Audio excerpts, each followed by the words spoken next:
আজকে আরেক ব্যক্তি ভাগবতমের হচ্ছে আবির্ভাব তিথি। যিনি হচ্ছেন আমাদের প্রভুপাদের গুরুদেব ছিল ভক্তি সিদ্ধান্ত সরস্বতী ঠাকুর প্রভুপাদ। তিনি আজকের এই তিথিতে, মানে আজকের এই ফাল্গুন মাসের কৃষ্ণ পক্ষের তিথি পঞ্চমী তিথিতে পুরী ধামে, যেখানে বড়দাণ্ড রথযাত্রা যায়, সেখানে নারায়ণ ছাতা বলে জায়গা আছে, যেটা ছিল ভক্তিবিনোদ ঠাকুরের সরকারি বাসভবন। সেইখানে তিনি 1873 সালে তিনি আবির্ভূত হইলেন। হরে কৃষ্ণ। তো যখন তিনি আবির্ভূত হয়েছিলেন তখন তার গলদেশে উপবিদ ধারণ করলে যেরকম থাকে এরকম একটা নারী তার গলদেশে ছিল, বোঝা গেল। তারপরে তার তো এই যে ফাল্গুন মাসে জন্ম হলো, তার 6 মাস পরে রথযাত্রা যখন শুরু হয়েছিল, তার বাড়ির সামনে দিয়ে, ভক্তিবিনোদ ঠাকুরের বাড়ির সামনে দিয়ে রথ যাচ্ছে। বহু লোক দাঁড়ায় দেখছি।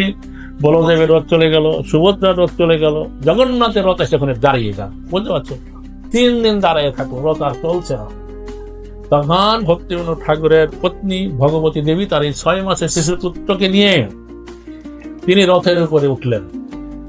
রথে উঠে গিয়ে তাকে নামাইয়ে প্রণাম করলেন, নিজে প্রণাম করলেন। তখন জগন্নাথের গলদেশে যে মালা ছিল, সে মালাটা খুশি সে শিশুর মাথায় পড়ে গেল। সকালে পান্ডা পূজারীরা হরিধ্বনি করলেন। তারা বলল, মা, তোমার এই ছেলে ভবিষ্যতে বড় বৈষ্ণব হবে, জগন্নাথের ভক্ত হবে, জগন্নাথের বাণী জগতে প্রচার করবে। তাদের কথা পরবর্তীকালে সত্যে পরিণত হয়েছিল। এবং ভক্তিবিনোদ ঠাকুর তিনি জগন্নাথের প্রসাদ, জগন্নাথের যখন ভোগ লাগে, তারপর সেই প্রসাদ কোথায় যায়? বিমলা দেবীর কাছে যায়।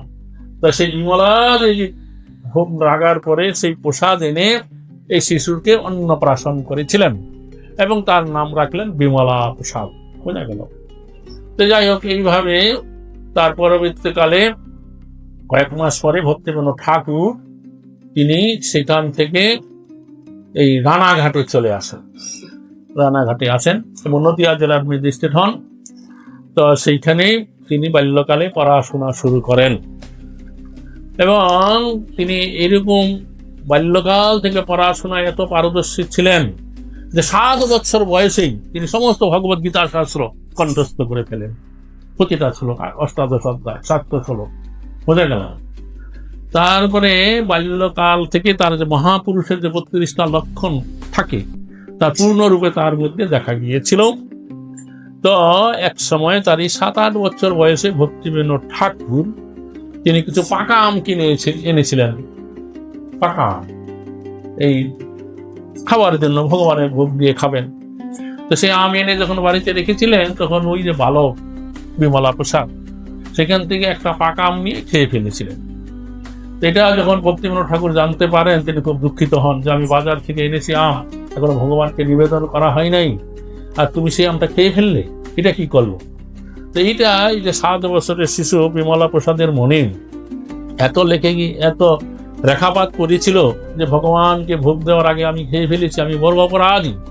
এই জন্য বাকি জীবনে তিনি আর কোনোদিন পাকা আম খান না, বোঝা গেল। কেউ যদি তাকে আম দিত, তিনি বলতেন, না না, আমি খুব অপরাধী, আমি আম খেতে পারি না, সারা জীবন আর আম খাই নাই। বুঝতে পারছেন? 7 বছরের ছেলে, এরকম অবস্থা। তো যাই হোক, আর যখন নাকি এই 12-14 বছর বয়স হয়, তখন অনেক এই গ্রন্থ শাস্ত্র অধ্যয়ন করেন এবং বড় বড় সভাতে গিয়ে তিনি বক্তৃতা প্রবচন আদি করতেন ধর্মসভায়। তারপরে তিনি কলকাতাতে যখন মাধ্যমিক পাস করেন, কলেজে ভর্তি হলেন। তো কলেজে কিছুদিন পড়াশোনা করবার পরেই তিনি কলেজের পড়া বন্ধ করে দিলেন। কেউ জিজ্ঞাসা করে বলতে, না, আমি আর পড়বো না, এই জাগতিক বিদ্যা পড়বো না। এমনি তিনি সংস্কৃত, ইংরেজি বহু ভাষায় ব্যুৎপত্তি ছিলেন, বহু গ্রন্থ শাস্ত্র গ্রন্থ অধ্যয়ন করেছেন, কিন্তু এই কলেজের পড়া তিনি করতে যাননি। জিজ্ঞাসা করলে বলতেন, আমি যদি কলেজে পড়া নিয়ে ডিগ্রি প্রাপ্ত হই, তারপরে আমার উপরে চাপ আসবে পারিবারিক আত্মীয় স্বজনদের কাছে কোনো চাকরি করবার জন্য, বিবাহ করবার জন্য, এই জন্য আমি পড়াশোনা করছি না, বোকা হয়ে থাকবো। বাইরের লোকের কাছে বেশি সার্টিফিকেট নেই, মূর্খ হয়ে থাকলাম। কিন্তু তিনি ভিতরে ভিতরে সমস্ত গীতা, ভাগবত, চৈতন্য চরিতামৃত, পুরাণ, অষ্টাদশ যত শাস্ত্র আছে সমস্ত শাস্ত্রে তিনি অধ্যয়ন করেছেন বোঝা গেল। তারপরে তিনি কলকাতায় ভক্তিবিনোদ ঠাকুর যখন ভক্তি ভবন গৃহ নির্মাণ করছিলেন, তখন মাটি খোঁড়াখড়ির সময় সেখানে একটা কুর্মদেবের বিগ্রহ প্রাপ্ত হইলেন। তখন ভক্তিবিনোদ ঠাকুর এই বিমলা প্রসাদকে সেই কুর্ম বিগ্রহ দিলেন এবং তাকে এই নামের মালা ঝোলা দিলেন, তুমি মালা ঝোলায় হরিনাম জপ করবে আর কুর্মদেবের সেবা করবে। ভক্তিবিনোদ ঠাকুর একজন আদর্শ গৃহস্থ ছিলেন। তিনি তার 7 পুত্র 1 কন্যা ছিল। পুত্ররা যখন ভালো তখনই তাদের গলায় কণ্ঠী মালা দিলেন, তিলক ধারণ করাই দিলেন। তিনি বলছিলেন যে আমি যাদেরকে ভরণ পোষণ করব তাদের অবশ্যই এ হরি ভক্তি পরায়ণ হতে হবে। এটা তার দৃঢ় ছিল। তখন সেই বিমলা প্রসাদ সেই যে মালা তিলক ধারণ করলেন, তিনি ওইভাবেই মালাগুলো ধারণ করছেন। তারপরে তার পরে কয়েক বছর পর তিনি যখন দীক্ষা গ্রহণ করবেন, উপযুক্ত একজন গুরু খুঁজছিলেন। তখন এই যে গৌরকিশোর দাস বাবাজি মহারাজ, তিনি মাঝে মাঝে ভক্তিবিনোদ ঠাকুর যখন এই বোধগ্রামে সানন্দ সুবোধকুঞ্জে থাকতেন, ওইখানে গৌরকিশোর দাস বাবাজি মহারাজ আসতেন, তার সাথে কৃষ্ণ কথা আলোচনা করতেন। রাত হয়ে গেলে তিনি ওই বাড়ি একটা কোনায় সইয়ের মতন একটা টং করে দিয়েছিলেন। গৃহস্থ বাড়িতে থাকতেন না গৌরকিশোর দাস বাবাজি, তো বাড়ির বাইরে এক কোনায় ওখানে থাকতেন।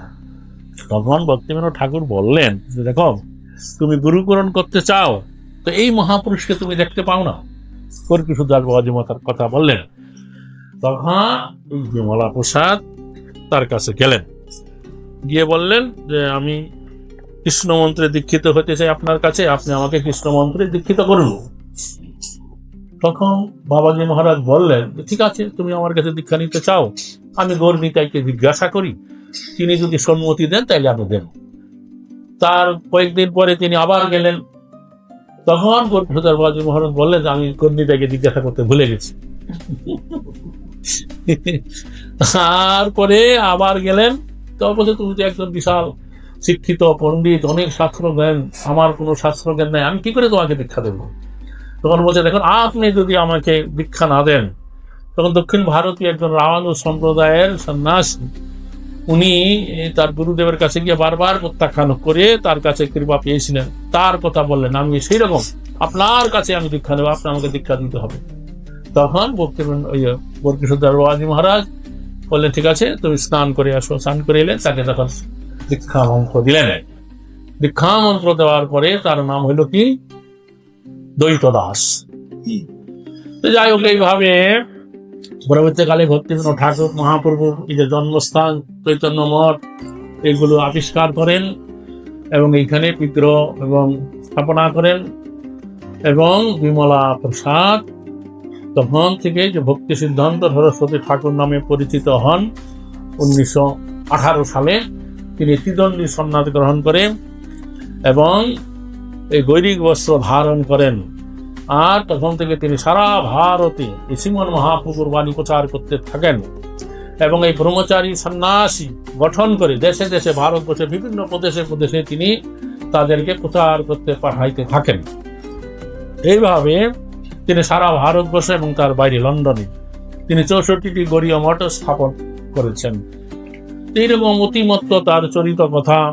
ভারতবর্ষে যত তীর্থ আছে সর্বত্র তিনি ভ্রমণ করেছেন, সর্বত্র প্রদেশে তিনি প্রচার করেছেন এবং বাংলা ভাষায় বহু পত্র পত্রিকা ছাপিয়েছেন, যে গৌড়ীয় পত্রিকা, তারপরে নদিয়া প্রকাশ দৈনিক পত্রিকা ছাপিয়েছেন, পাক্ষিক পত্রিকা ছাপিয়েছেন, উড়িয়া ভাষায় পরমার্থী পত্রিকা ছাপিয়েছেন, অসমী ভাষায় ছাপিয়েছেন, ইংরেজিতে ছাপিয়েছেন এবং হিন্দি ভাষায় পত্রিকা প্রকাশ করেছেন। আর এই শ্রীমদ্ ভাগবতম, গীতা, চৈতন্য চরিতামৃত, চৈতন্য ভাগবত সমস্ত শাস্ত্রের ভাষ্য এবং পূর্ববর্তী আচার্যদের টিকা সহ তা প্রকাশনা করেছেন। তিনি গুরুত্বপূর্ণ 3টা কথা বলেছেন এই মায়াপুরের কিভাবে সেবা হতে পারে।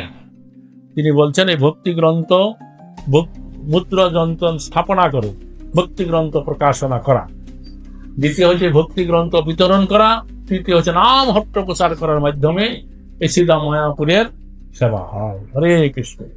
তো যাই হোক, এইভাবে তিনি প্রচার করেছেন এবং তিনি হাজার হাজার লক্ষ লক্ষ ভক্তকে কৃষ্ণ মানুষকে কৃষ্ণ ভক্তে পরিণত করে দীক্ষিত করেছেন এবং সন্ন্যাস দীক্ষা প্রবর্তন করেছেন এবং তিনি উপদেশ দিয়েছেন যে আপনারা সকলে মিলেমিশে রূপ রঘুনাথের কথা এই জগতে প্রচার করবেন। আমি যখন এই দেহেতে বর্তমান থাকবো না, তখনও আপনারা মিলেমিশে সকলে সারা জগতে এই শ্রীমন মহাপ্রভুর বাণী প্রচার করবেন। এবং তিনি তার থাকার সময় তার কতিপয় শিষ্যকে প্রাচ্যত দেশে পাঠিয়েছিলেন। তিনি চাইছিলেন যে এই শ্রীমন মহাপ্রভুর বাণী সমগ্র পৃথিবীতে বিভিন্ন দেশের যেই দেশে যেই ভাষা সেই ভাষায় প্রচারিত হোক।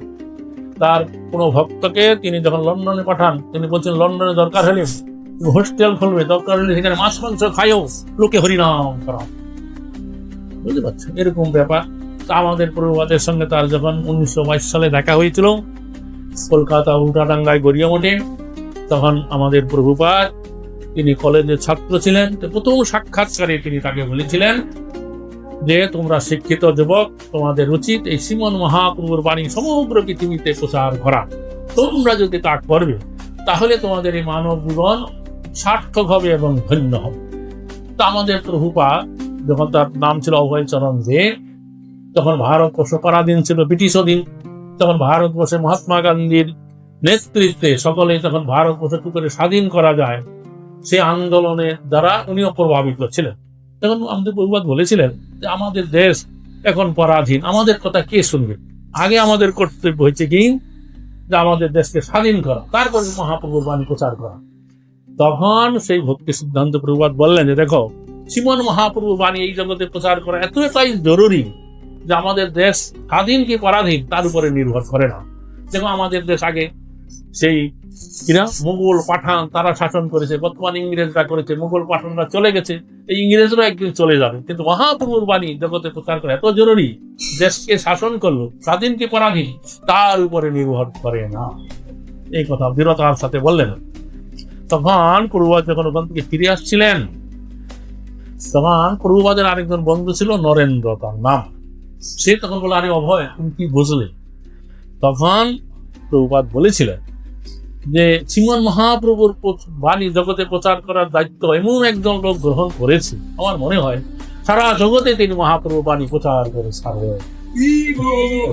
পরবর্তীকালে তার দ্বারাই সেই শ্রীমন মহাপ্রভু বাণী সারা জগতে প্রচার হয়েছিল। হরে কৃষ্ণ। তো যাই হোক, এইভাবে আমাদের প্রভুপাদ তার সঙ্গ করতেন, মাঝে মাঝে যেতেন। তারপর যখন তিনি এলাহাবাদে একটা পায়াগরাজ ফার্মেসি খুললেন, সেখানে যখন তিনি ছিলেন তখন তার প্রভুপাদের কিছু শিষ্যরা বলল, তখন তিনি অভয়বাবু নামে পরিচয় ছিলেন, যে অভয়বাবুর কেন দীক্ষা হবে না, দীক্ষা হচ্ছে না কেন? তো বলছে হ্যাঁ নিশ্চয়ই তার হওয়া উচিত। তখন এই প্রয়াগে এলাহাবাদে ভক্তি সিদ্ধান্ত প্রভুপাদ তাকে একই দিনে হরিনাম এবং ব্রাহ্মণ দীক্ষায় দীক্ষিত করলেন। তাই 1933 সালে। হরে কৃষ্ণ। ঠিক আছে, আজকে বিশেষ করে তার আবির্ভাব তিথি, তার এই অতিমত্ত চরিত কথা আলোচনা করা, পাঠ করা, শোনা আমাদের সকলেরই কর্তব্য। হরে কৃষ্ণ। ধন্যবাদ। তাই গর্ষিতানন্দ দেবানন্দ। জয় ছিল প্রভুপাদ কি জয়।